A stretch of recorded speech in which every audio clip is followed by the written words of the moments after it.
the Mahabharata of Krishna-Dwaipayana Vyasa. Translated into English prose from the original Sanskrit text by Pratap Chandra Roy C.I.E.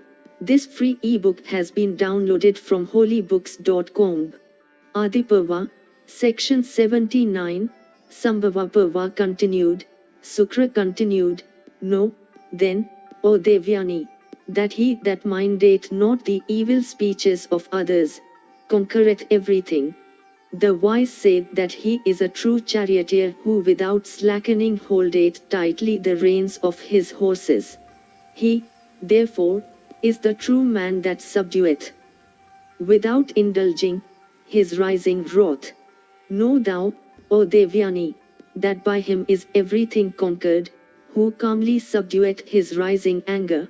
He is regarded as a man who by having recourse to forgiveness, shaketh off his rising anger like a snake casting off its slough. He that suppressed his anger, he that regardeth not the evil speeches of others, he that becometh not angry, though there be cause, certainly acquireth the four objects for which we live, viz., virtue, profit, desire, and salvation.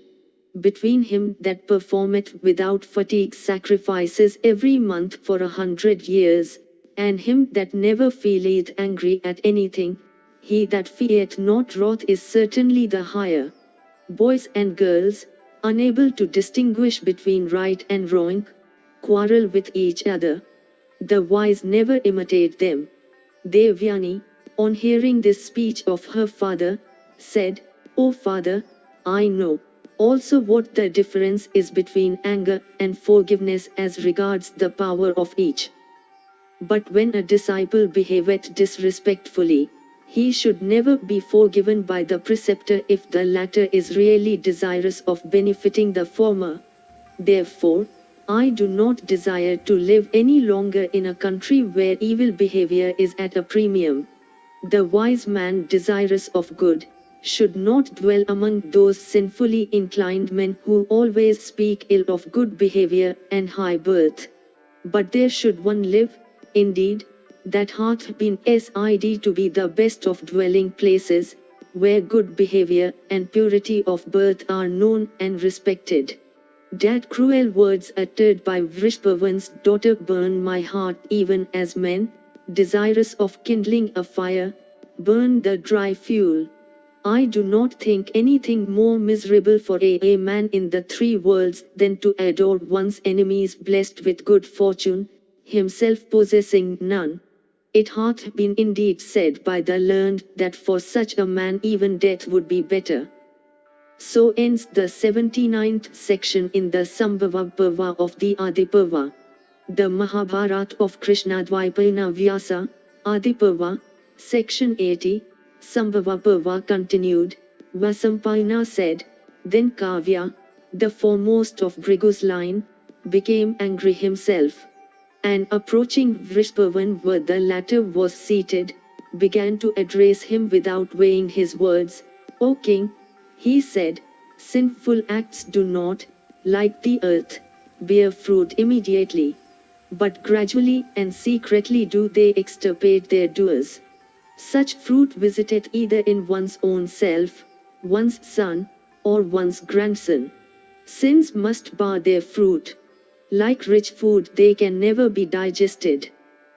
And because ye slew the Brahman Akacha, the grandson of Angiras, who was virtuous, acquainted with the precepts of religion, and attentive to his duties, while residing in my abode, even for this act of slaughter unfit as he was for it and for the maltreatment of my daughter too, no, O Vrishpavan, I shall leave thee and thy relatives I indeed, O king, for this, I can no longer stay with thee. Dost thou, O Asura chief, think that I am a raving liar? Thou makest little of thy offense without seeking to correct it. Vrishpavan then said, O son of Bhrigu, never have I attributed want of virtue or falsehood to thee. Indeed, virtue and truth ever dwell in thee. Be graceful unto me. O Bhargava, if, leaving us, thou really goest hence, We shall then go into the depths of the ocean. Indeed, there is nothing else for us to do. Sukra then replied, Ye Asuras, whether ye go into the depths of the ocean or fly away into all directions, I care little. I am unable to bear my daughter's grief. My daughter is ever dear to me. My life dependeth on her. Seek ye to please her. As Vrihaspati ever seeketh the good of Indra, so do I always seek thine by my ascetic merits. Vrishpavan then said, O Bhargava, thou art the absolute master of whatever is possessed by the Asura chiefs in this world, their elephants, kin and horses, and even my humble self. Sukra then answered, If it is true, O great Asuras, that I am the lord of all the wealth of the Asuras, then go and gratify Devyani. Vasampayana continued, when the great Kavya was so addressed by Vrishpavan, he then went to Devyani and told her all. Devyani, however, quickly replied, O Bhargava, if thou art truly the lord of the Asura king himself and of all his wealth, then let the king himself come to me and say so in my presence. Vrishpavan then approached Devyani and told her, O Devyani of sweet smiles, whatever thou desirest I am willing to give thee, however difficult it may be to grant the same. Devyani answered, I desire Sarmishta with 1,000 maids to wait on me.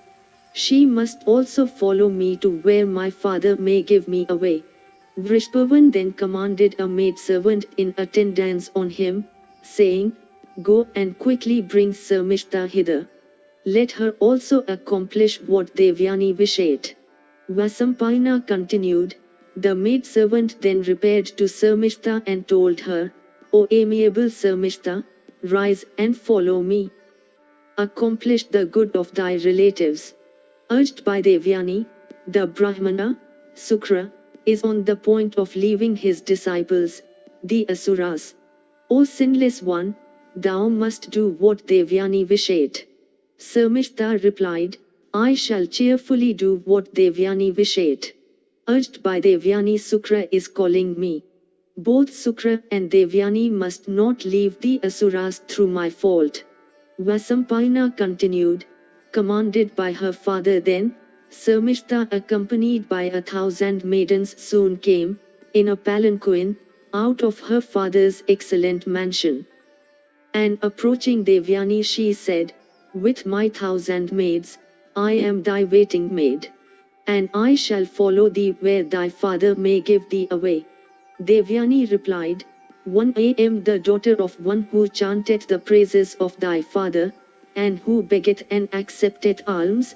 Thou, on the other hand, art the daughter of one who is adored. How canst thou be my waiting maid? Sarmishta answered, one must by all means contribute to the happiness of one's afflicted relatives. Therefore shall I follow thee wherever thy father may give thee away. Vasampayana continued, when Sarmishta had thus promised to be Devyani's waiting maid, the latter, O king, then spoke unto her father thus, O best of all excellent Brahmanas, I am gratified. I shall now enter the Asura capital. I now know that thy science and power of knowledge are not futile. Vasampayana continued, that best of Brahmanas, of great reputation, thus addressed by his daughter, then entered the Asura capital in the gladness of heart. And the Danvas worshipped him with great reverence. Thus ends the 80th section in the Sambhava Parva of the Adi Parva, the Mahabharata of Krishna-Dwaipayana Vyasa, Adi Parva, section 81, Sambhava Parva continued. Vasampayana said, after some length of time, O best of monarchs, Devyani of the fairest complexion went into the same woods for purposes of pleasure. And accompanied by Sarmishta with her 1,000 maids she reached the same spot and began to wander in freedom. And waited upon by all those companions she felt herself supremely happy. And sporting with light hearts, they began drinking the honey in flowers, eating various kinds of fruit and biting some. And just at that time, King Yayati, the son of Nahusha, again came there tired and thirsty, in course of wanderings, in search of deer. And the king saw Devyani and Sarmishta, and those other maidens also, all decked with celestial ornaments and full of voluptuous languor in consequence of the flower honey they drank.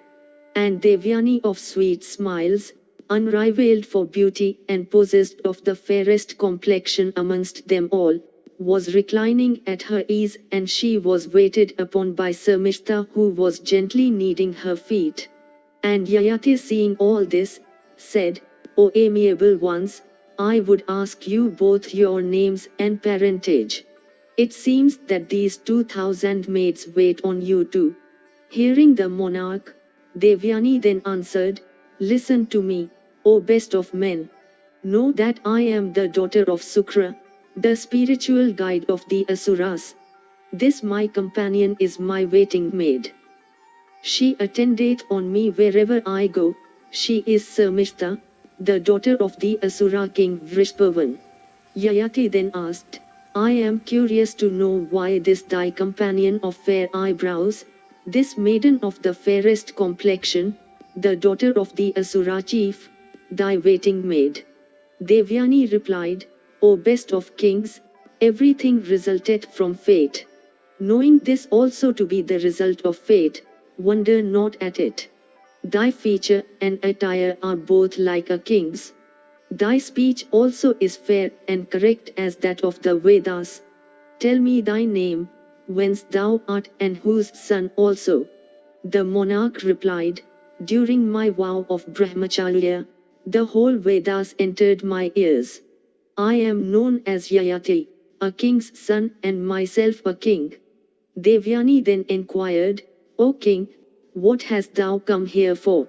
Is it to gather lotuses or to angle or to hunt? Yayati said, O amiable one, thirsty from the pursuit of deer, I have come hither in search of water, I am very fatigued. I await but your commands to leave this spot. Devyani answered, With my 2,000 damsels and my waiting maid Sarmishta, I wait but your commands. Prosperity to thee. Be thou my friend and lord. Yayati, thereupon, replied, Beautiful one, I do not deserve thee. Thou art the daughter of Sukra, far superior to me. Thy father cannot bestow thee even on great king. To this Devyani said, Brahmanas had before this been united with the Kshatriyas, and Kshatriyas with Brahmans. Thou art the son of Rishi and thyself a Rishi. Therefore, O son of Nahusha, marry me. Yayati, however, replied, O thou of the handsomest features, the four orders have, indeed, sprung from one body. But their duties and purity are not the same, the Brahman being truly superior to all. Devyani answered, This hand of mine hath never been touched before by any man save thee. Therefore, do I accept thee for my lord. How, indeed, shall any other man touch my hand which had before been touched by thyself who art a rishi? Yayati then said, The wise know that a Brahmana is more to be avoided than an angry snake of virulent poison, or a blazing fire of spreading flames. Devyani then told the monarch, O bull amongst men, why dost thou, indeed, say that Brahmana should be more avoided than an angry snake of virulent poison or a blazing fire of spreading flames? The monarch answered, The snake killeth only one. The sharpest weapon slayeth but a single person. The Brahmana, when angry, destroyeth whole cities and kingdoms. Therefore, O timid one, do I deem a Brahmana as more to be avoided than either. I cannot hence wed thee, O amiable one, unless thy father bestowed thee on me. Devyani then said, Thou art, indeed, chosen by me. And, O king, it is understood that thou wilt accept me if my father bestowed me on thee. Thou needst not fear to accept my poor self bestowed on thee. Thou dost not, indeed, ask for me. Vasampayana continued. After this, Devyani quickly sent a maidservant to her father. The maid represented to Sukra everything as it had happened. And as soon as he had heard all, Bhargava came and saw Yayati. And beholding Bhargava come, Yayati, that lord of bowing down, worshipped and adored that Brahmana, and stood with joined hands in expectation of his commands. And Devyani then said, This, O father, is the son of Nahusha. He took hold of my hand, when I was in distress. I bow to thee. Bestow me upon him. I shall not wed any other person in the world. Sukra exclaimed, O thou of splendid courage, thou hast, indeed, been accepted as her lord by this my dear daughter. I bestow her on thee. Therefore, O son of Nahusha, accept her as thy wife. Yayati then said, I solicit the boon, O Brahmana, that by so doing, the sin of begetting a mixed caste might not touch me. Sukra, however, assured him by saying, I shall absolve thee from the sin. Ask thou the boon that thou desirest. Fear not to wed her. I grant thee absolution. Maintain virtuously thy wife the slender vested Devyani. Transports of happiness be thine in her company. This other maiden, Vrishpavan's daughter, Sarmishta should ever be regarded by thee. But thou shalt not summon her to thy bed. Vasampayana continued, thus addressed by Sukra, Yayati then walked round the Brahmana. And the king then went through the auspicious ceremony of marriage according to the rites of the scriptures. And having received from Sukra this rich treasure of the excellent Devyani with Sarmishta and those 2,000 maidens, and duly honored also by Sukra himself and the Asuras, the best of monarchs then, commanded by the high soul Bhargava, returned to his capital with a joyous heart. So ends the 81st section in the Sambhava Parva of the Adi Parva. The Mahabharata of Krishna-Dwaipayana Vyasa, Adi Parva, section 82, Sambhava Parva continued. Vasampayana said, Yayati then, on returning to his capital which was like unto the city of Indra, entered his inner apartments and established there his bride Devyani. And the monarch, directed by Devyani, established Vrishpavan's daughter Sarmishta in a mansion especially erected near the artificial woods of Asokas in his gardens. And the king surrounded Vrishpavan's daughter Sarmishta with 1,000 maids and honored her by making every arrangement for her food and garments. But it was with Devyani that the royal son of Nahusha sported like a celestial for many years in joy and bliss. And when her season came, the fair Devyani conceived. And she brought forth as her first child a fine boy. And when 1,000 years had passed away, Vrishpavan's daughter Sarmishta having attained to puberty saw that her season had come. She became anxious and said to herself, My season hath arrived. But I have not yet chosen a husband. Oh, what hath happened? What should I do? How am I to obtain the fruition of my wishes? Devyani hath become mother. My youth is doomed to pass away in vain. Shall I choose him also for my husband whom Devyani hath chosen? This is, indeed, my resolve, that monarch should give me a son. Will not the virtuous one grant me a private interview? Vasampayana continued, while Sarmishta was thus busy with her thoughts, the king wandering listlessly came to that very woods of Asokas, and beholding Sarmishta before him, stood there in silence. Then Sarmishta of sweet smiles seeing the monarch before her with nobody to witness what might pass, approached him and said with joined hands, O son of Nahusha, No one can behold the ladies that dwell in the inner apartments of Soma, of Indra, of Vishnu, of Yam, of Varuna, and of thine. Thou knowest, O king, that I am both handsome and well-born. I solicit thee, O king. My season hath arrived.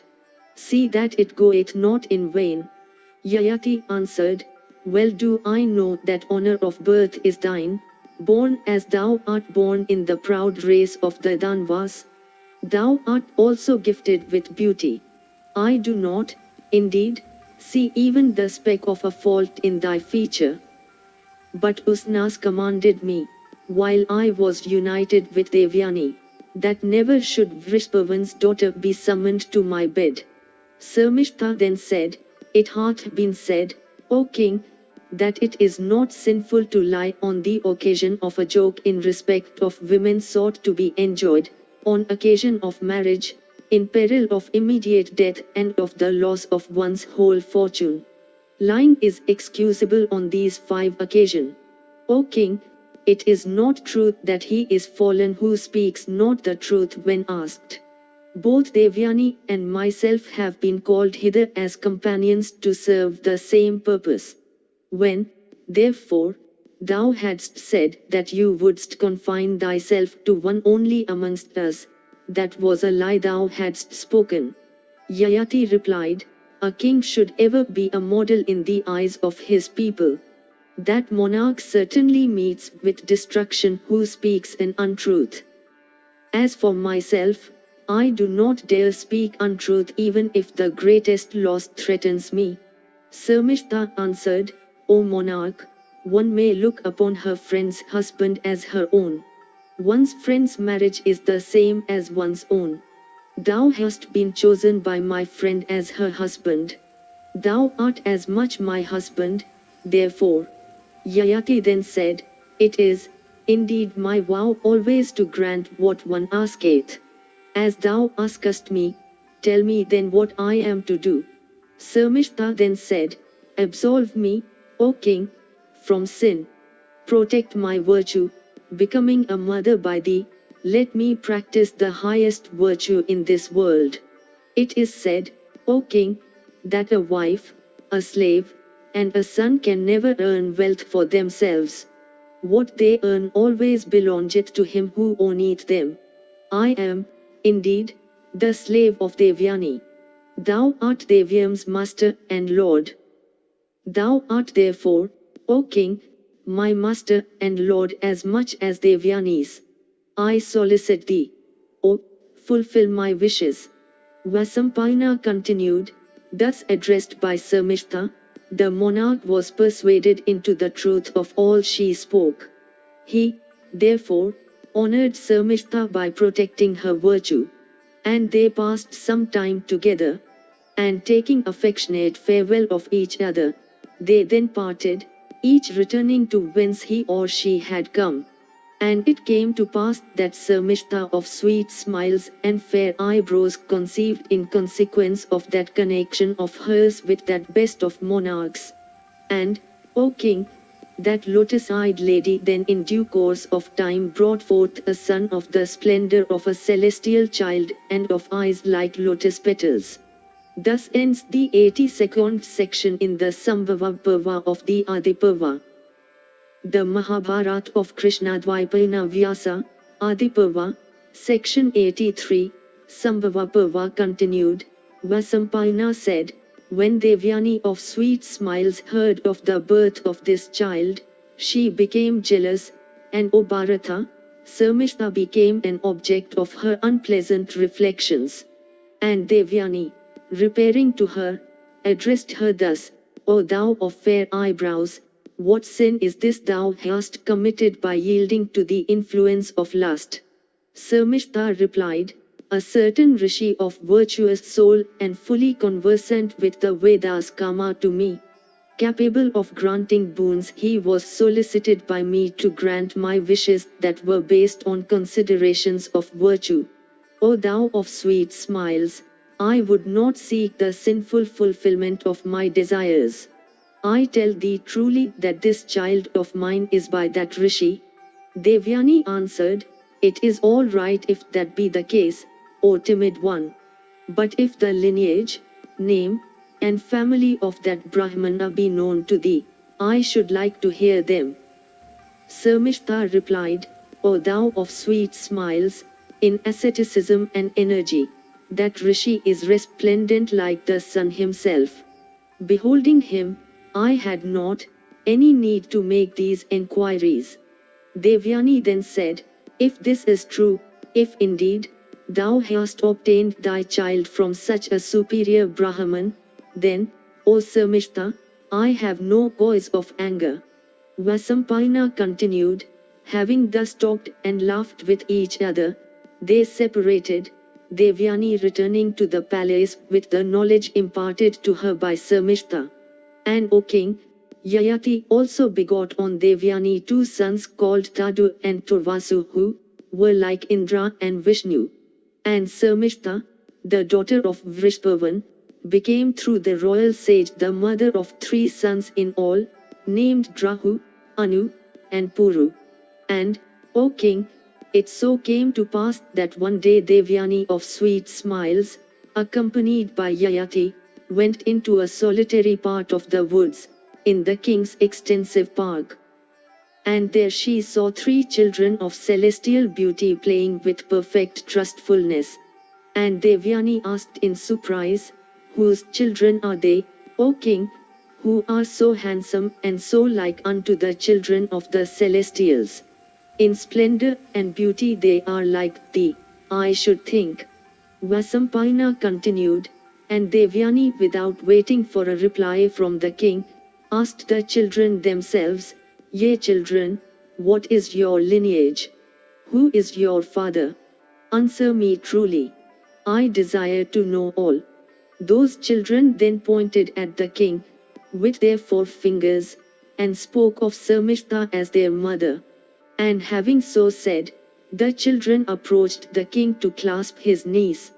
But the king dared not caress them in the presence of Devyani. The boys then left the place, and made towards their mother, weeping in grief. And the king, at this conduct of the boys, became very much abashed. But Devyani, marking the affection of the children for the king, learned the secret, and addressing Sarmishta, said, "How hast thou dared to do me an injury, being, as thou art, dependent on me? Dost thou not fear to have recourse once more to that asura custom of thine?" Sarmishta said, "O thou of sweet smiles, all that I told thee of a rishi is perfectly true. I have acted rightly and according to the precepts of virtue, and therefore, do I not fear thee. When thou hadst chosen the king for thy husband, I, too, chose him as mine, O beautiful one. A friend's husband is, according to usage, one's own husband as well. Thou art the daughter of a Brahmana and, therefore, deservest my worship and regard. But dost thou not know that this royal sage is held by me in greater esteem still?" Vasampayana said. Devyani then, hearing those words of hers, exclaimed, "O king, thus, thou hast wronged me, O monarch. I shall not live here any longer, I." And saying this, she quickly rose, with tearful eyes, to go to her father. And the king was grieved to see her thus, and alarmed greatly, followed her footsteps, endeavoring to appease her wrath. But Devyani, with eyes red with anger, would not desist. Speaking not a word to king, with eyes bathed in tears, she soon reached the side of her father Usnas, the son of Kavi. And beholding her father, she stood before him after due salutations. And Yayati also, immediately after, saluted and worshipped Bhargava. And Devyani said, "O father, virtue hath been vanquished by vice. The low have risen, and the high have fallen. I have been offended against by Sarmishta, the daughter of Vrishpavan.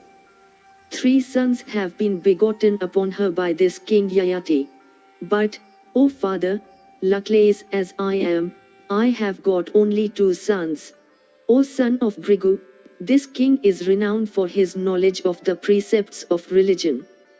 But, O Kavya, I tell thee that he hath deviated from the path of rectitude. Sukra, hearing all this, said, O monarch, since thou hast made wise thy beloved pursuit, though fully acquainted with the precepts of religion, invincible decrepitude shall paralyze thee. Yayati answered, Adorable one, I was solicited by the daughter of the Danva king to fructify her season. I did it from a sense of virtue and not from other motives. I, that male person, who being solicited by a woman in her season doth not grant her wishes, is called, O Brahmana, by those conversant with the Vedas a slayer of the embryo. He who, solicited in secret by a woman full of desire and in season, goeth not in unto her losate virtue and is called by the learned a killer of the embryo. O son of Brigu, for these reasons, and anxious to avoid sin, I went into Sarmishta. Sukra then replied, Thou art dependent on me. Thou shouldst have awaited my command. Having acted falsely in the matter of thy duty, O son of Nahushai, thou hast been guilty of the sin of theft. Vasampayana continued, Yayati, the son of Nahusha, thus cursed by the angry Usnas, was then divested of his youth and immediately overcome by decrepitude. And Yayati said, O son of Brigu, I have not yet been satiated with youth or with Devyani. Therefore, O Brahmana, be graceful unto me so that decrepitude might not touch me. T. Sukra then answered, I never speak an untruth. Even now, O king, art thou attacked by decrepitude. But if thou likest, thou art competent to transfer this thy decrepitude to another. I, Yayati said, O Brahmana, let it be commanded by thee that son of mine who giveth me his youth shall enjoy my kingdom, and shall achieve both virtue and fame. Sukra replied, O son of Nahursha, thinking of me thou mayst transfer this thy decrepitude to whomsoever thou likest. That son who shall give thee his youth shall become thy successor to the throne. He shall also have long life, wide fame, and large progeny. Thus ends the 83rd section in the Sambhava Parva of the Adi Parva. The Mahabharata of Krishna-Dwaipayana Vyasa, Adi Parva, section 84, Sambhava Parva continued. Vasampayana said, Yayati then, overcome with decrepitude, returned to his capital and summoning his eldest son Yadu, who was also the most accomplished, addressed him thus, Dear child, from the curse of Kavya called also Usnas, decrepitude and wrinkles and whiteness of hair have come over me. But I have not been gratified yet with the enjoyment of youth. Do thou, O Yadu, take this my weakness along with my decrepitude. I shall enjoy with thy youth. And when a full 1,000 years will have elapsed, returning to thee thy youth, I shall take my weakness with this decrepitude. Yadu replied, There are innumerable inconveniences in decrepitude, in respect of drinking and eating. Therefore, O king, I shall not take thy decrepitude. This is, indeed, my determination. White hair on the head, cheerlessness and relaxation of the nerves, wrinkles all over the body, deformities, weakness of the limbs, emaciation, incapacity to work, defeat at the hands of friends and companions, these are the consequences of decrepitude. Therefore, O king, I desire not to take it. O king, thou hast many sons, some of whom are dearer to thee. Thou art acquainted with the precepts of virtue. Ask some other son of thine to take thy decrepitude. Yayati replied, Thou art sprung from my heart, O son, but thou givest me not thy youth. Therefore, thy children shall never be kings. And he continued, addressing another son of his, O Turvasu, take thou this weakness of mine along with my decrepitude. With thy youth, O son, I like to enjoy the pleasure of life. After the expiration of a full 1,000 years I shall give back to thee thy youth, and take back from thee my weakness and decrepitude. Turvasu replied, I do not like decrepitude, O father, it takes away all appetites and enjoyments, strength and beauty of person, intellect, and even life. Yayati told him, Thou art sprung from my heart, O son. But thou givest me not thy youth. Therefore, O Turvasu, thy race shall be extinct. Wretch, thou shalt be the king of those whose practices and precepts are impure, amongst whom men of inferior blood procreate children upon women of blue blood, who live on meat, who are mean, who hesitate not to appropriate the wives of their superiors, whose practices are those of birds and beasts, who are sinful, and non-iron. Vasampayana said, Yayati, having thus cursed his son Turvasu, then addressed Sarmishta's son Drahu thus, O Drahu, take thou for 1,000 years my decrepitude destructive of complexion and personal beauty and give me thy youth. When 1,000 years have passed away, I shall return thee thy youth and take back my own weakness and decrepitude. To this Drahu answered, O king, one that is decrepit can never enjoy elephants and cars and horses and women. Even his voice became hoarse. Therefore, I do not desire to take thy decrepitude. Yayati told him, Thou art sprung from my heart, O son. But thou refusest to give me thy youth. Therefore, thy most cherished desires shall never be fulfilled.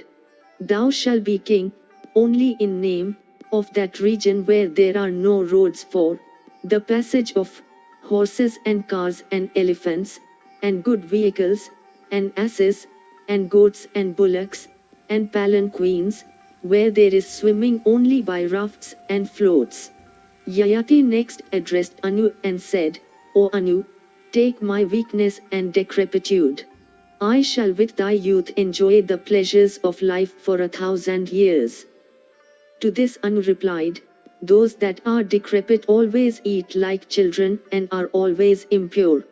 They cannot pour libations upon fire in proper times. Therefore, I do not like to take thy decrepitude. Yayati told him, Thou art sprung from my heart, thou givest not thy youth. Thou findest so many faults in decrepitude. Therefore, decrepitude shall overcome thee. And, O Anu, thy progeny also, as soon as they attain to youth, shall die. And thou shalt also not be able to perform sacrifices before fire.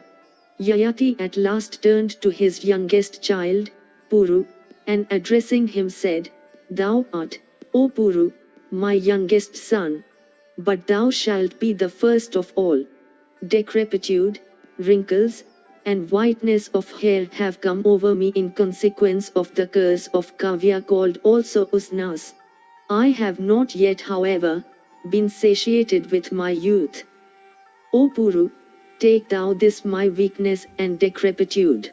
With thy youth I shall enjoy for some years the pleasures of life, and when 1,000 years have passed away, I shall give back to thee thy youth and take back my own decrepitude.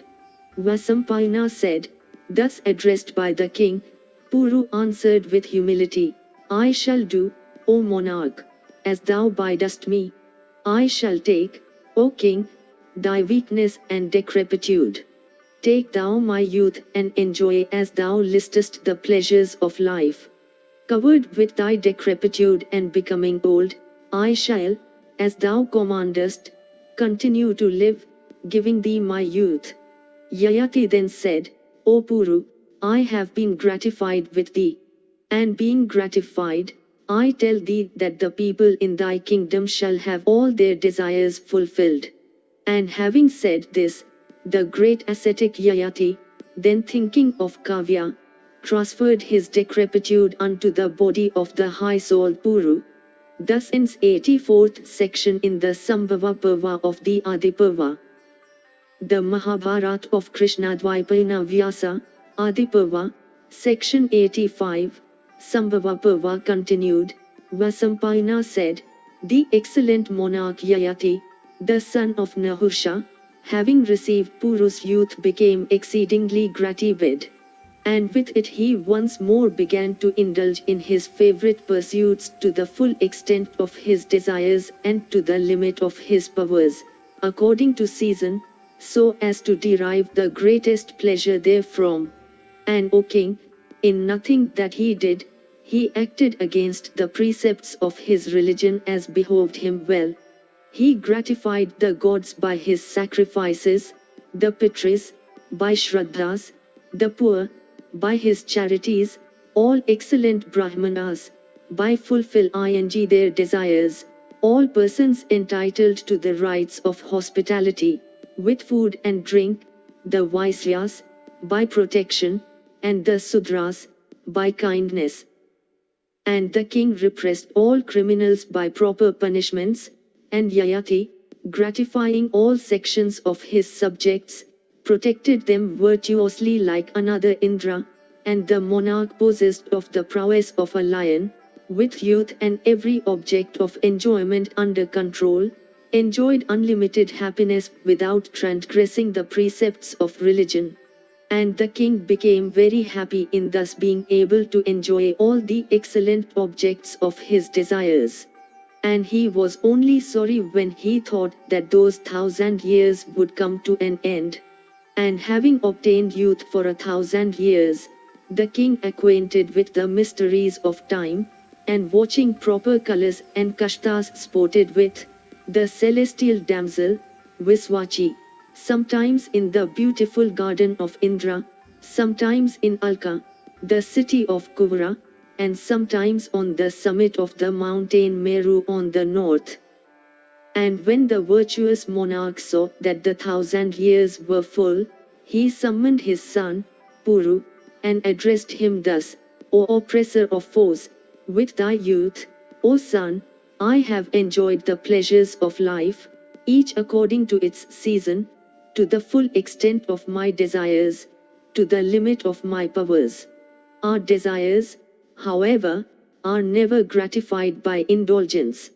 On the other hand, with indulgence, they only flame up like fire with libations of sacrificial butter.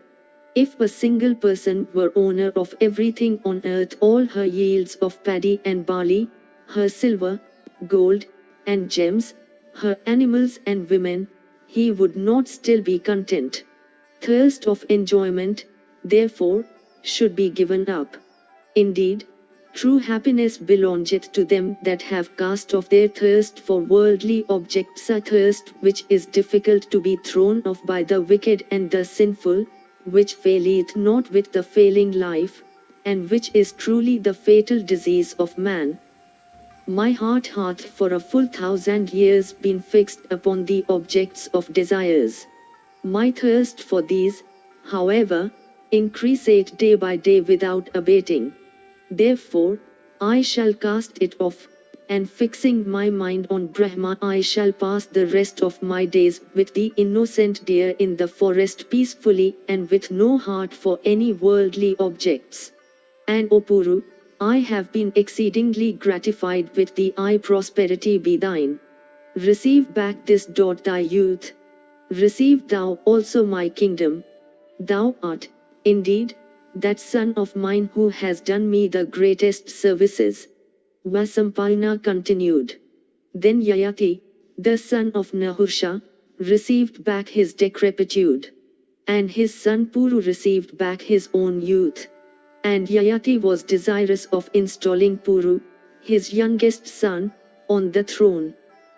But the four orders, with the Brahmins at their head, then addressed the monarch thus, O king, how shalt thou bestow thy kingdom on Puru, passing over thy eldest son Yadu born of Devyani, and, therefore, the grandson of the great Sukra?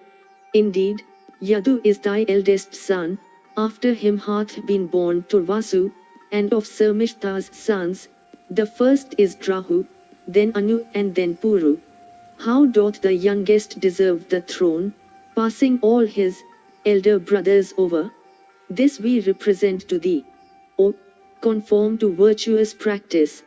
Yayati then said, Ye 4 orders with Brahmanas at their head, hear my words as to why my kingdom should not be given to my eldest son. My commands have been disobeyed by my eldest son, Yadu. The wise say that he is no son who disobeyed his father. That son, however, who doth the bidding of his parents, who seeketh their good, who is agreeable to them, is indeed the best of sons. I have been disregarded by Yadu and by Turvasu. Too much I have been disregarded by Drahya and by Anu also.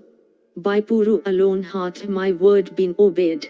By him have I been much regarded. Therefore, the youngest shall be my heir. He took my decrepitude. Indeed, Puru is my friend. He did what was so agreeable to me.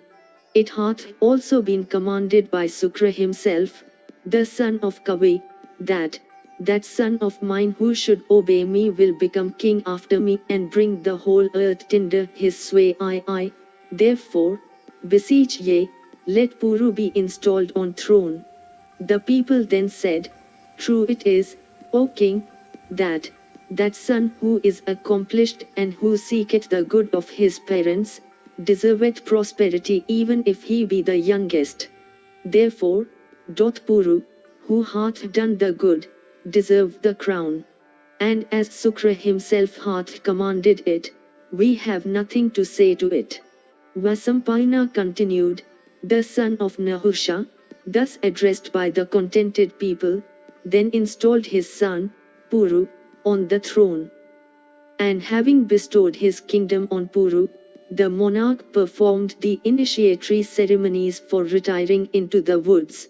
And soon after he left his capital, followed by Brahmanas and ascetics.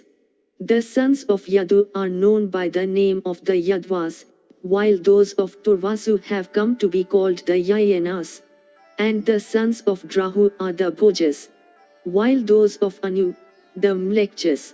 The progeny of Puru, however, are the Pauravas, amongst whom, O monarch, thou art born, in order to rule for 1,000 years with thy passions under complete control. Thus ends the 85th section in the Sambhava Parva of the Adiparva. The Mahabharata of Krishna-Dwaipayana Vyasa, Adiparva, section 86, Sambhava Parva continued. Vasampayana said, King Yayati, the son of Nahusha, having thus installed his dear son on the throne, became exceedingly happy, and entered into the woods to lead the life of a hermit. And having lived for some time into forest in the company of Brahmanas, observing many rigid vows, eating fruits and roots, patiently bearing privations of all sorts, the monarch at last ascended to heaven. And having ascended to heaven he lived there in bliss. But soon, however, he was hurled down by Indra. And it hath been heard by me, O king, that, though hurled from heaven, Yayati, without reaching the surface of the earth, stayed in the firmament. I have heard that sometime after he again entered the region of the celestials in company with Vasuman, Ashtaka, Prathardana, and Sivi. Janamejaya said, I desire to hear from thee in detail why Yayati, having first obtained admission into heaven, was hurled therefrom, and why also he gained readmittance. Let all this, O Brahmana, be narrated by thee in the presence of these regenerate sages.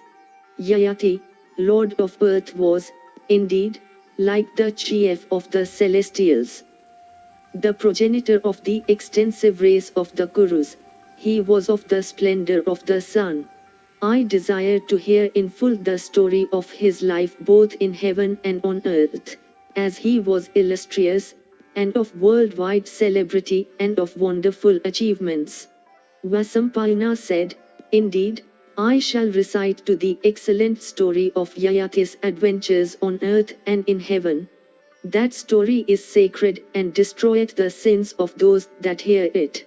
King Yayati, the son of Nahursha, having installed his youngest son, Puru, on the throne after casting his sons with Yadu for their eldest amongst the Mchichjias, entered the forest to lead the life of a hermit. And the king, eating fruits and roots, lived for some time in the forest. Having his mind and passions under complete control, the king gratified by sacrifices the peons and the gods. And he poured libations of clarified butter upon the fire according to the rites prescribed for those leading the vanaprastha mode of life. And the illustrious one entertained guests and strangers with the fruit of the forest and clarified butter, while he himself supported life by gleaning scattered corn seeds. And the king led this sort of life for a full 1,000 years. And observing the vow of silence and with mind under complete control, he passed 1 full year, living upon air alone and without sleep. And he passed another year practicing the severest austerities in the midst of 4 fires around and the sun overhead. And, living upon air alone, he stood erect upon 1 leg for 6 months. And the king of sacred deeds ascended to heaven, covering heaven as well as the earth, with the fame of his achievements. So ends the 86th section in the Sambhava Parva of the Adi Parva. The Mahabharata of Krishna-Dwaipayana Vyasa, Adi Parva, section 87, Sambhava Parva continued. Vasampayana said, "While that king of kings dwelt in heaven, the home of the celestials, he was reverenced by the gods, the Sadkars, the Maruts, and the Vasis. Of sacred deeds, and mind under complete control, the monarch used to repair now and then from the abode of the celestials unto the region of Brahman. And it hath been heard by me that he dwelt for long time in heaven. One day that best of kings, Yayati, went to Indra, and there in course of conversation the Lord of earth was asked by Indra as follows: What didst thou say, O king, when thy son Puru took thy decrepitude on earth, and when thou gavest him thy kingdom on earth, and when thou gavest him thy kingdom? Yayati answered, I told him that the whole country between the rivers Ganga and Yamuna was his. That is, indeed, the central region of the earth, while the outlying regions are to be the dominions of thy brothers. I also told him that those without anger were ever superior to those under its sway, those disposed to forgive were ever superior to the unforgiving. Man is superior to the lower animals. Among men again the learned are superior to the unlearned. If wronged, thou shouldst not wrong in return. One's wrath, if disregarded, burneth one's own self, but he that regardeth it not taketh away all the virtues of him that exhibiteth it. Never shouldst thou pain others by cruel speeches. Never subdue thy foes by despicable means, and never utter such scorching and sinful words as may torture others. He that pricketh as if with thorns men by means of hard and cruel words, thou must know, ever carrieth in his mouth the Rakshasas. Prosperity and luck fly away at his very sight. Thou shouldst ever keep the virtuous before thee as thy models. Thou shouldst ever with retrospective eye compare thy acts with those of the virtuous. Thou shouldst ever disregard the hard words of the wicked. Thou shouldst ever make the conduct of the wise the model upon which thou art to act thyself. The man hurt by the arrows of cruel speech hurled from one's lips, weepeth day and night. Indeed, these strike at the core of the body. Therefore the wise never fling these arrows at others. There is nothing in the 3 worlds by which thou canst worship and adore the deities better than by kindness, friendship, charity and sweet speeches unto all. Therefore, shouldst thou always utter words that soothe, and not those that scorch. And thou shouldst regard those that deserve thy regards, and shouldst always give but never beg. Thus ends the 87th section in the Sambhava Parva of the Adi Parva. The Mahabharata of Krishna-Dwaipayana Vyasa, Adi Parva, section 88, Sambhava Parva continued. Vasampayana said, after this Indra again asked Yayati, thou didst retire into the woods, O king, after accomplishing all thy duties. O Yayati, son of Nahusha, I would ask thee, to whom thou art equal in ascetic austerities. Yayati answered, O Vasva, I do not, in the matter of ascetic austerities, behold my equal among men, the celestials, the Gandharvas, and the great rishis. Indra then said, O monarch, because thou disregardest those that are thy superiors, thy equals, and even thy inferiors, without, in fact, knowing their real merits, thy virtues have suffered diminution and thou must fall from heaven. Yayati then said, O Sakra, if, indeed, my virtues have really sustained diminution and I must on that account fall down from heaven, I desire, O chief of the celestials, that I may at least fall among the virtuous and the honest. Indra replied, O king, thou shalt fall among those that are virtuous and wise, and thou shalt acquire also much renown. And after this experience of thine, O Yayati, never again disregard those that are thy superiors or even thy equals. Vasampayana continued, upon this, Yayati fell from the region of the celestials. And as he was falling, he was beheld by that foremost of royal sages, 6. M. Ashtaka, the protector of his own religion. Ashtaka beholding him, inquired, Who art thou, O youth of a beauty equal to that of Indra, in splendor blazing as the fire, thus falling from on high? Art thou that foremost of sky-ranging bodies, the sun emerging from dark masses of clouds? Beholding thee falling from the solar course, possessed of immeasurable energy and the splendor of fire or the sun, every one is curious as to what it is that is so falling, and is, besides, deprived of consciousness. I beholding thee in the path of the celestials, possessed of energy like that of Sakra, or Surya, or Vishnu, we have approached thee to ascertain the truth. If thou hadst first asked us who we were, we would never have been guilty of the incivility of asking thee first. We now ask thee who thou art and why thou approachest hither. Let thy fears be dispelled, let thy woes and afflictions cease. Thou art now in the presence of the virtuous and the wise. Even Sakra himself, the slayer of Vala, cannot here do thee any injury. O thou of the prowess of the chief of the celestials, the wise and the virtuous are the support of their brethren in grief. I hear there are none but the wise and virtuous like thee assembled together. Therefore, stay thou here in peace. Fire alone hath power to give heat. The earth alone hath power to infuse life into the seed.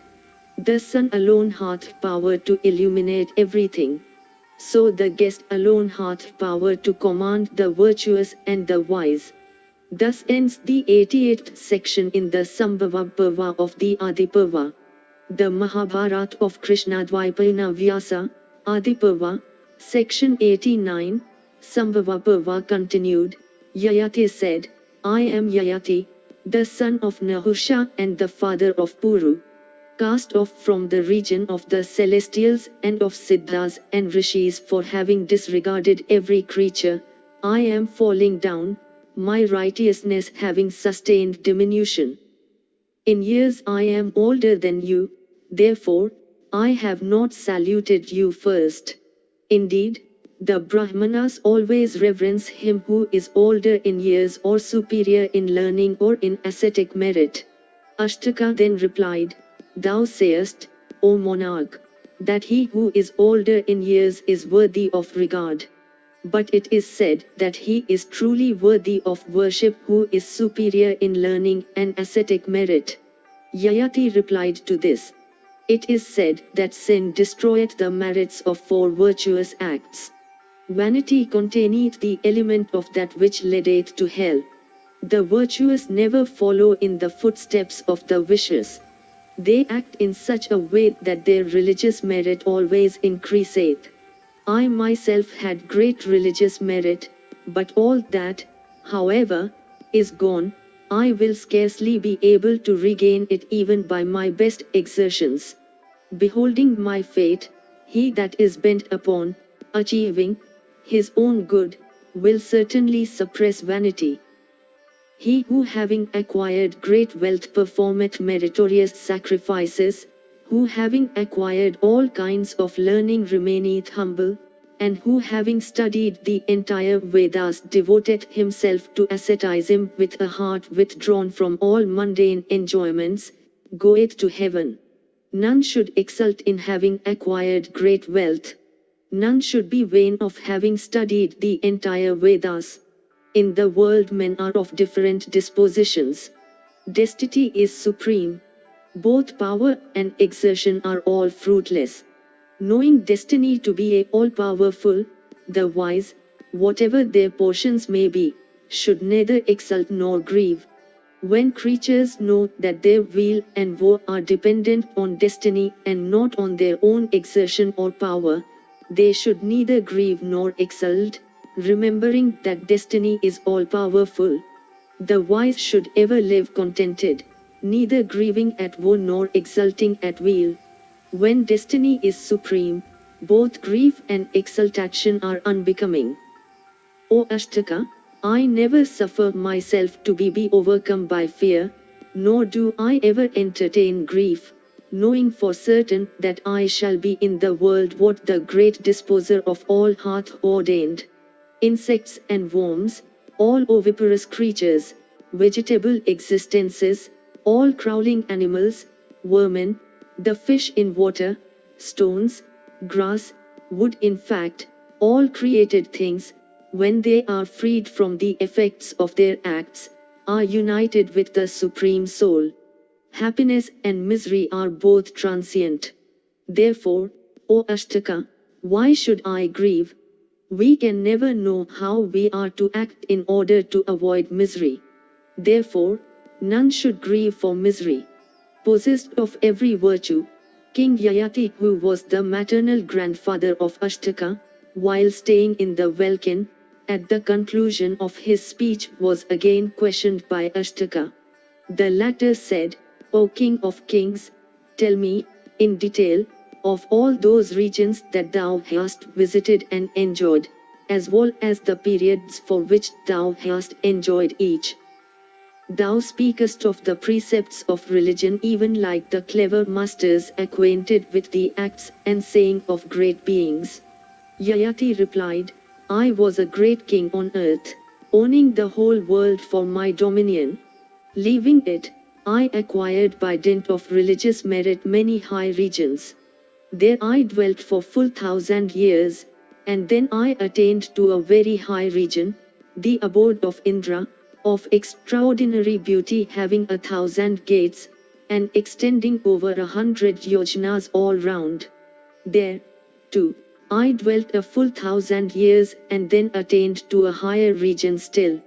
That is the region of perfect beatitude, where decay never exists, the region, viz., of the Creator and the Lord of earth, so difficult of attainment.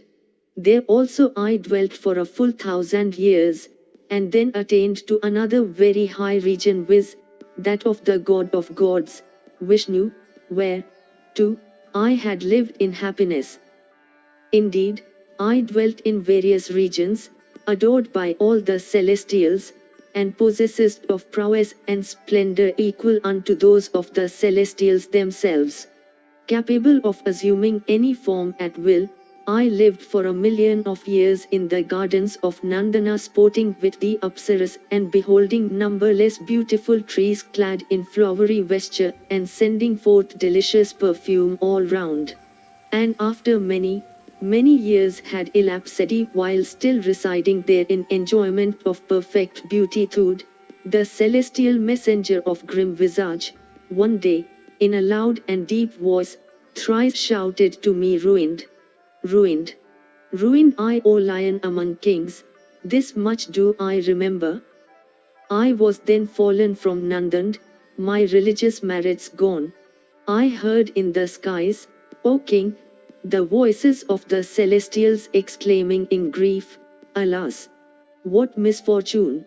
Yayati, with his religious merits destroyed, though virtuous and of sacred deeds, is falling I, and as I was falling, I asked them loudly, where, ye celestials, are those wise ones amongst whom I am to fall?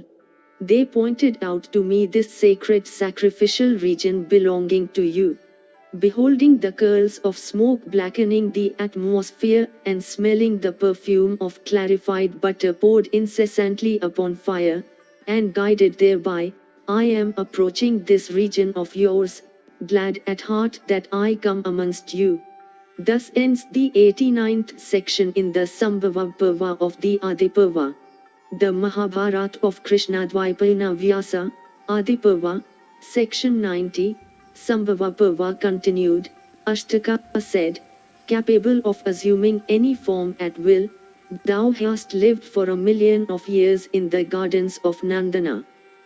For what cause, O foremost of those that flourished in the Krita age, hast thou been compelled to leave that region and come hither?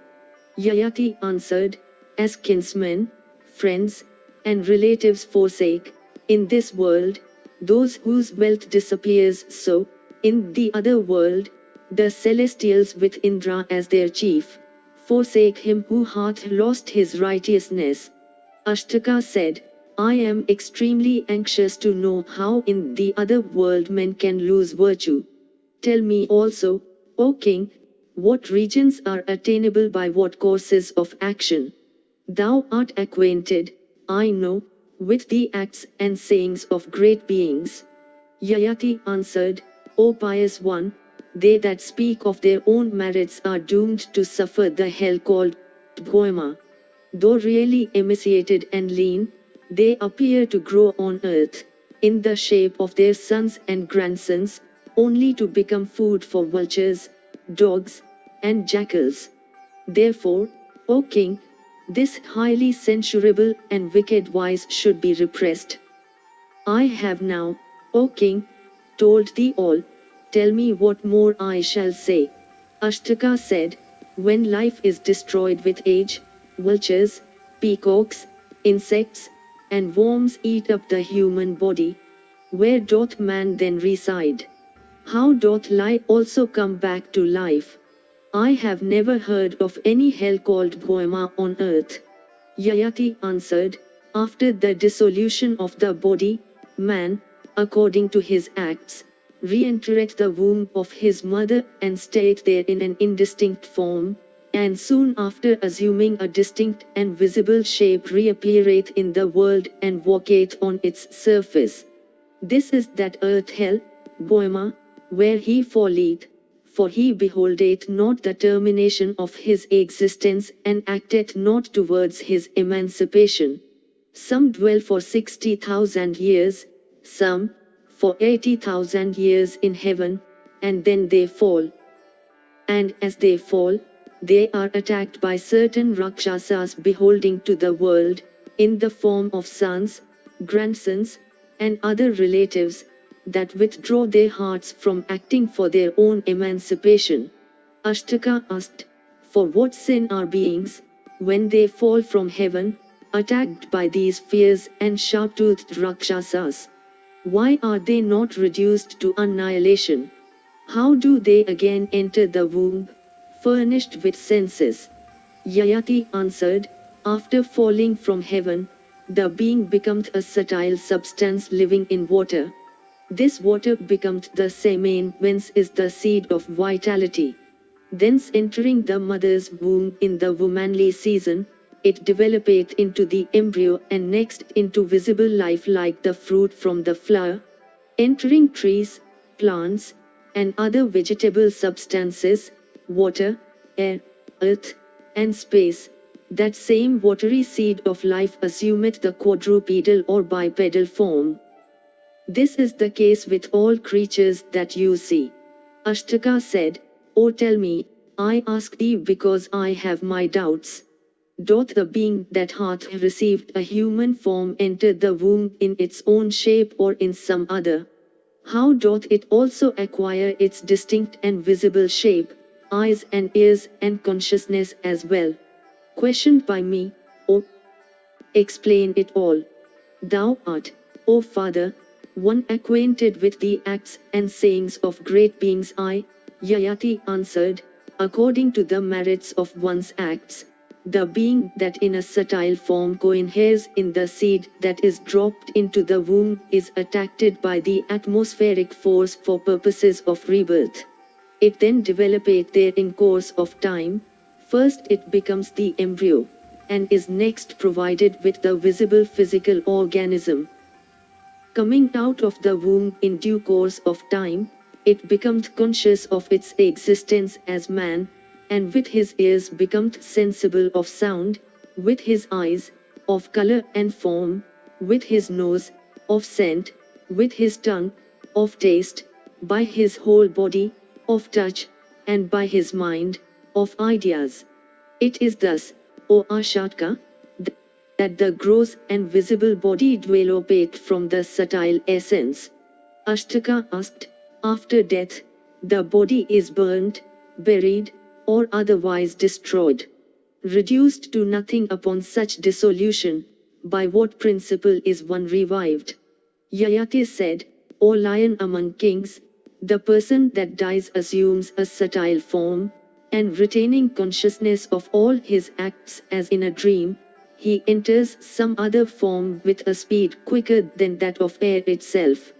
The virtuous attain to a superior, and the vicious to an inferior form of existence. The vicious become worms and insects. I have nothing more to say, O thou of great and pure soul. I have told thee how beings are born, after development of embryonic forms, as 4-footed, 6-foot, and sea creatures. What more wilt thou ask me? Ashtaka said, how, O Father, do men attain to those superior regions whence there is no return to earthly life? Is it by asceticism or by knowledge? How also can one gradually attain to felicitous regions? Asked by me, O answer it in full. Yayati answered, the wise say that for men there are 7 gates through which admission may be gained into heaven. There are asceticism, benevolence, tranquility of mind, self-command, modesty, simplicity, and kindness to all creatures. The wise also say that a person loseth all these in consequence of vanity. That man who having acquired knowledge regardeth himself as learned, and with his learning destroyeth the reputation of other, never attaineth to regions of indestructible felicity. That knowledge also doth not make its possessor competent to attain to Brahma. Study, taciturnity, worship before fire, and sacrifices, these 4 remove all fear. When, however, these are mixed with vanity, instead of removing it, they cause fear. The wise should never exult at receiving honors, nor should they grieve at insults. For it is the wise alone that honor the wise, the wicked never act like the virtuous. I have given away so much, I have performed so many sacrifices, I have studied so much, I have observed these vows. Such vanity is the root of fear.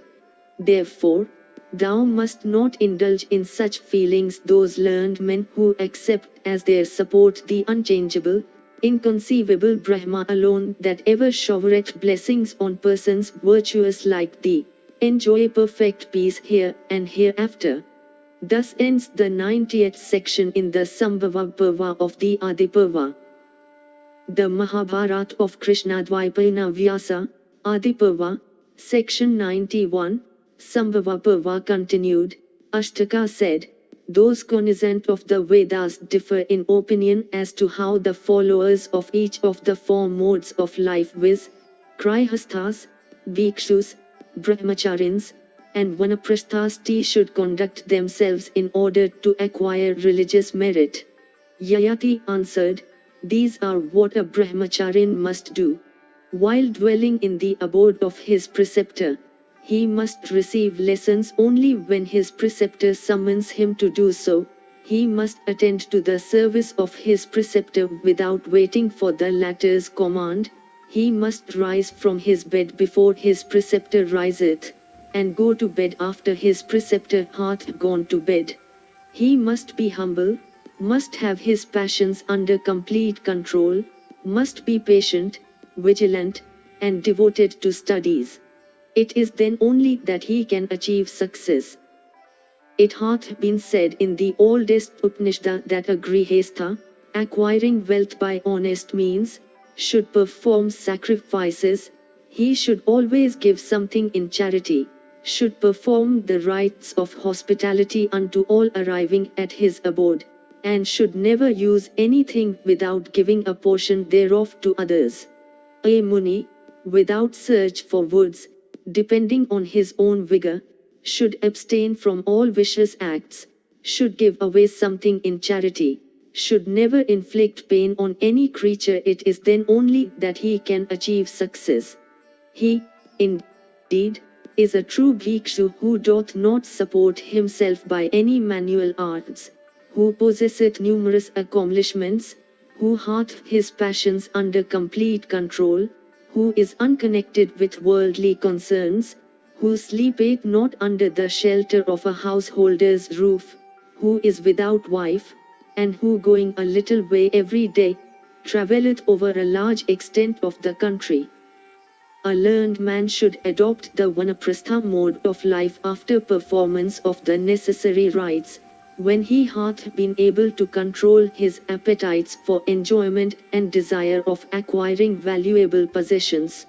When one dieth in the woods while leading the Vanaprastha mode of life, he maketh his ancestors and the successors, numbering 10 generations including himself, mix with the divine essence. Ashtaka asked, how many kinds of mums are there, and how many kinds of munis, observers of the vow of silence? Yayati answered, he is, indeed, a muni who, though dwelling in the woods, hath an inhabited place near, or who, though dwelling in an inhabited place, hath the woods near. Ashtaka inquired what is meant. Yayati replied, a muni withdrawing himself from all worldly objects liveth in the woods. And though he might never seek to surround himself with those objects that are procurable in an inhabited place, he might yet obtain them all by virtue of his ascetic power. He may truly be said to dwell in the woods having an inhabited place near to himself. Again, a wise man withdrawn from all earthly objects, might live in a hamlet leading the life of a hermit. He may never exhibit the pride of family, birth or learning.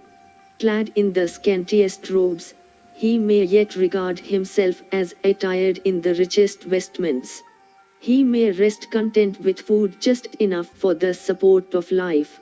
Such a person, though dwelling in an inhabited place, liveth yet in the woods. The person again, who, with passions under complete control, adopteth the vow of silence, refraining from action and entertaining no desire, achieveth success.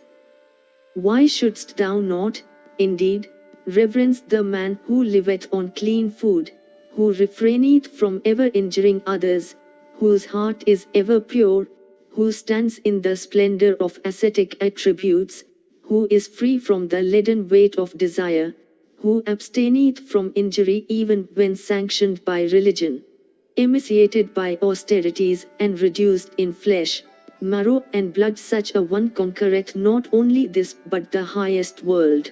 And when the Muni sits in yoga meditation, becoming indifferent to happiness and misery, honor and insult, he then leaveth the world and enjoyeth communion with Brahma.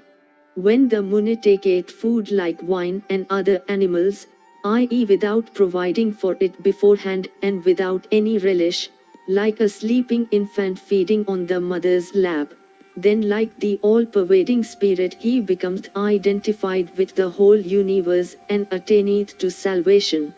Thus ends the 91st section in the Sambhava Parva of the Adi Parva. The Mahabharata of Krishna-Dwaipayana Vyasa, Adi Parva, section 92, Sambhava Parva continued. Ashtaka asked, who amongst these, O king, both exerting constantly like the sun and the moon, first attaineth to communion with Brahma, the ascetic or the man of knowledge? Yayati answered, the wise, with the help of the Vedas and of knowledge, having ascertained the visible universe to be illusory, instantly realizes the Supreme Spirit as the sole existent independent essence.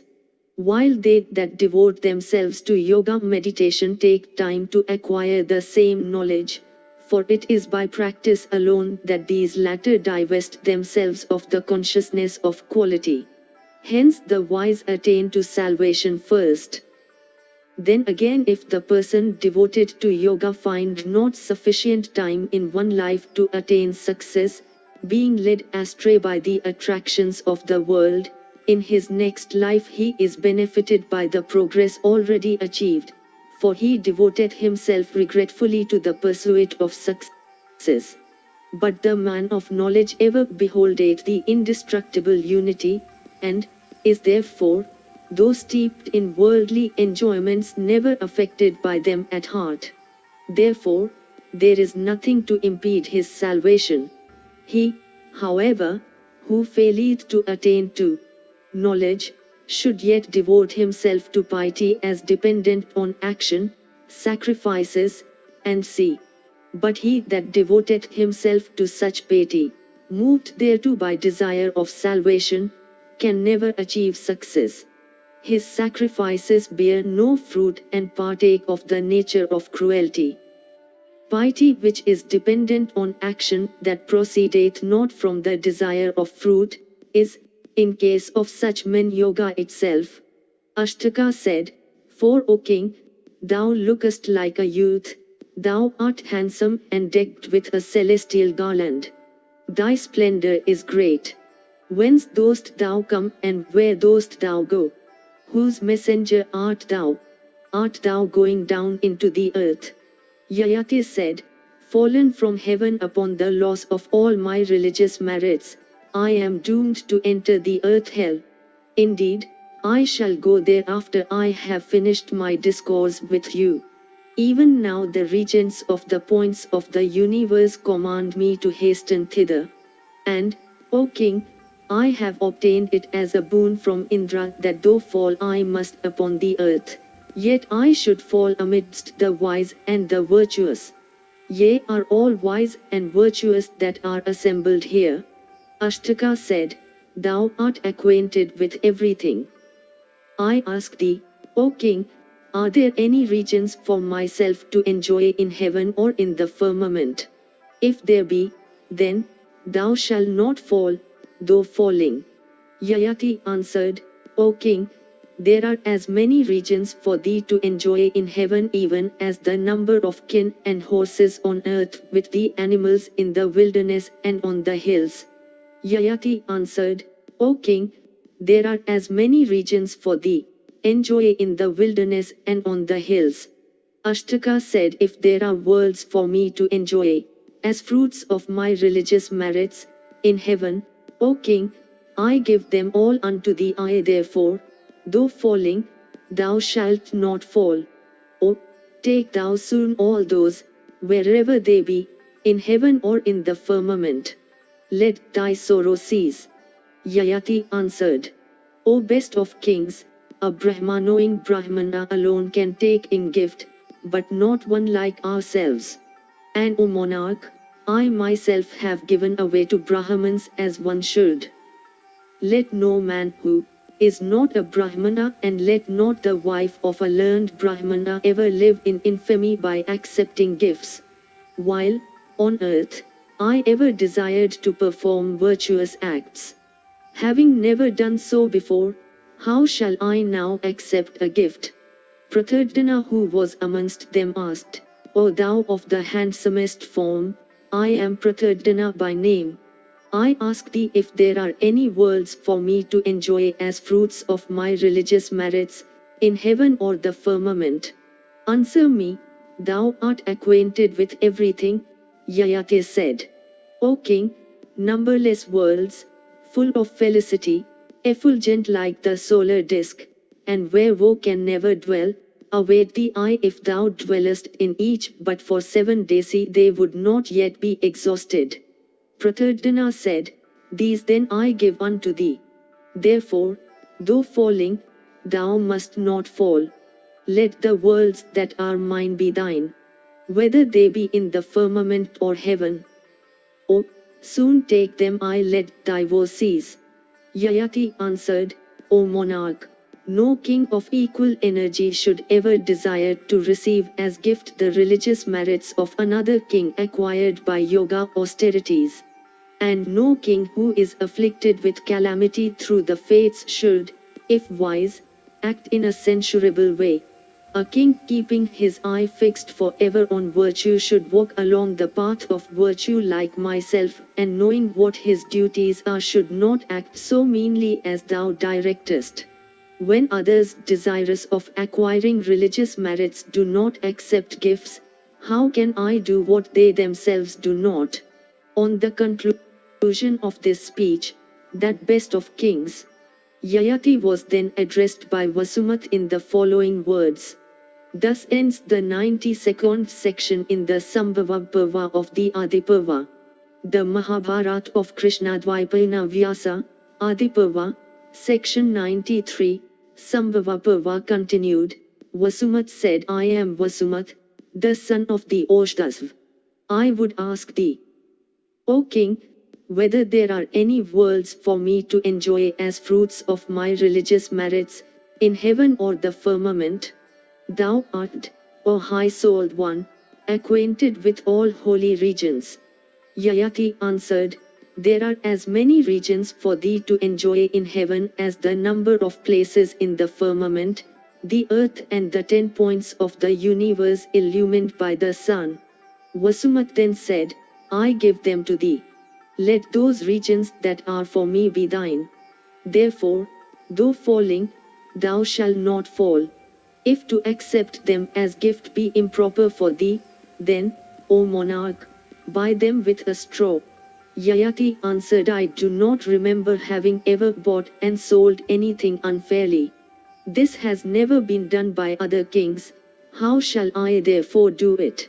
Vasumat said, If buying them, O king, be regarded by thee as improper, then take them as gift from me. For myself I answered that I will never go to those regions that are for me. Let them, therefore, be thine. Sivi then addressed the king thus, I am, O king, Sivi by name, the son of Ushinara. O father, are there in the firmament or in heaven any worlds for me to enjoy? Thou knowest every region that one may enjoy as the fruit of his religious merit. Yayati said, Thou hast never, by speech or in mind, disregarded the honest and the virtuous that applied to thee. There are infinite worlds for thee to enjoy in heaven, all blazing like lightning. Sivi then said, If thou regardest their purchase as improper, I give them to thee. Take them all, O king. I shall never take them, viz., those regions where the wise never feel the least disquiet. Yayati answered, O Sivi, thou hast indeed obtained for thyself, possessed as thou art of the prowess of Indra, infinite worlds. But I do not desire to enjoy regions given to me by others. Therefore, I accept not thy gift. Ashtaka then said, O king, Each of us have expressed our desire to give thee worlds that each of us have acquired by our religious merits. Thou acceptest not them. But leaving them for thee, we shall descend into the earth hell. Yayati answered, Yea, all are truth-loving and wise. Give me that which I deserve. I shall not be able to do what I have never done before. Ashtaka then said, Whose are those 5 golden cars that we see? Do men that repair that regions of everlasting bliss ride in them?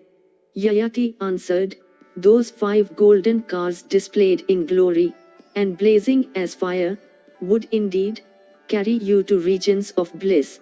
Ashtaka said, O king, ride on those cars thyself and repair to heaven. We can wait. We follow thee in time. Yayati said, We can now all go together. Indeed, all of us have conquered heaven. Behold, the glorious path to heaven becomes visible. Vasampalna continued. Then all those excellent monarchs riding in these cars set out for heaven for gaining admittance into it, illuminating the whole firmament by the glory of their virtues. Then Ashtaka, breaking the silence, asked, I had always thought that Indra was my especial friend, and that I, of all others, should first obtain admittance into heaven. But how is it that Ushinara's son, Sivi hath already left us behind? Yayati answered. This Ushinara's son had given all he possessed for attaining to the region of Brahman. Therefore, is he the foremost among you. Besides, Sivi's liberality, asceticism, truth, virtue, modesty, good fortune, forgiveness, amiability, desire of performing good acts, have been so great that none can measure them. Vasampalna continued.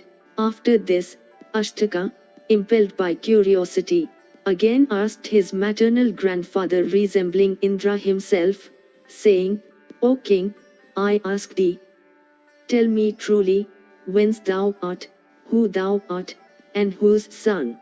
Is there any other Brahmana or Kshatriya who hath done what thou didst on earth? Yayati answered, I tell thee truly, I am Yayati, the son of Nahusha and the father of Puru. I was lord of all the earth. Ye are my relatives. I tell thee truly, I am the maternal grandfather of you all. Having conquered the whole earth, I gave clothes to Brahmanas and also 100 handsome horses fit for sacrificial offering. For such acts of virtue the gods become propitious to those that perform them. I also gave to Brahmanas this whole earth with her horses and elephants and kin and gold and all kinds of wealth, along with 100 arbudas of excellent milch cows. Both the earth and the firmament exist owing to my truth and virtue. Fire yet burneth in the world of men owing to my truth and virtue. Never hath a word spoken by me been untrue. It is for this that the wise adore truth. O Ashtaka, all I have told thee, Prathardana, and Vasumat, is truth itself. I know it for certain that the gods and the rishis and all the mansions of the blessed are adorable only because of truth that characterizeth them all. He that will without malice duly read unto good Brahmanas his account of our ascension to heaven shall himself attain to the same worlds with us. Vasampalna continued, It was thus that the illustrious King Yayati of high achievements, rescued by his collateral descendants, ascended to heaven, leaving the earth and covering the 3 worlds with the fame of his deeds. Thus ends the 93rd section in the Sambhava Parva of the Adi Parva. The Mahabharata of Krishna-Dwaipayana Vyasa, Adi Parva, section 94, Sambhava Parva continued. Janamejaya said. If you enjoyed this audiobook, please like and subscribe to be notified of when new audiobooks are uploaded. Thank you for listening and learning. Shanti.